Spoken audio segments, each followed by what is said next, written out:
শান্ত Hasan Ronaldo, তুমি কিন্তু চেন্নাইয়ে ওপেনিং নাম্বার। যখনই বল তোমার স্টামে লাগতে লইব তখনই তুমি লাত্তি দিয়া বলটারে সরাই দিবা, আর তারপরেই তুমি সেঞ্চুরি করবা। এইভাবেই তুমি চেন্নাই রে জিতাইবা। তোমার ভিতর আমি চেন্নাইয়ের ভবিষ্যৎ দেখতাছি। ধোনি ভাই প্লেয়ার তো সব মাইরা খেতে দিলেন, এখন চেন্নাইয়ের নতুন প্লেয়ার হয়ে কে খেলবো? দাদা, তোমার আমি চেন্নাইয়ের নতুন প্লেয়ারের সাথে পরিচয় করাই দিই। সে শুধু একটা ব্যাটসম্যান না, লগে একটা ভালো ফুটবলারও। শান্ত হাসান রোনালদো। শান্ত হাসান রোনালদো? ওর নাম তো কখনো আগে শুনি নাই। আরে ও বাংলাদেশি ব্যাটসম্যান নাজমুল হাসান শান্ত। কিন্তু আয়ারল্যান্ড আর বাংলাদেশের ম্যাচে ও পা দিয়ে বল রেখে শট দিছে, ওইটা দেখার পর থেকে মানুষের নাম দিয়ে দিছে শান্ত হাসান রোনালদো। তো ধোনি ভাইয়ের কত দিয়ে কিনলেন? 200 মিলিয়ন ইউরো। 200 million euro? আমারও তো কখনো 10 লাখের বেশি দিয়ে কিনেন না, পরে 200 মিলিয়ন ইউরো দিয়ে কিনছেন। তুই কি ওর ডিমান্ড জানোস?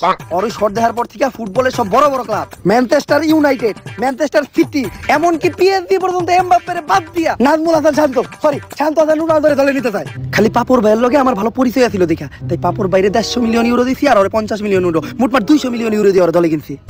হ্যালো শান্ত আহমেদ রোনালদো, আমি রিয়াল মাদ্রিদের coach Carlo Ancelotti. Real Madrid তোমার বছরে 500 মিলিয়ন ইউরোতে রিয়াল মাদ্রিদের বেস্ট স্ট্রাইকার হিসেবে সিগনেচার করতে চায়।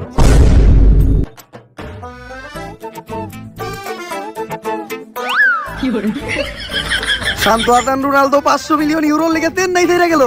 যাইবো না, 500 মিলিয়ন ইউরো দিয়ে খালি চেন্নাই না, আইপিএল 3 বার কিনা যাইবো। সমস্যা নাই, আমার কন্টাক্টে আরো ভালো ভালো প্লেয়ার আছে। আপাতত জনি সিন্সের লগে কথা কই। হ্যালো জনি সিন্স, হ্যাঁ চেন্নাই চলে আসো, চেন্নাই ব্যাটসম্যান হিসেবে খেলতে হইব। হ্যাঁ তোমার ওপেনিং এ নামামু, তুমি তো আবার মারতে ভালো পারো। হ্যাঁ তাড়াতাড়ি চলে আসো।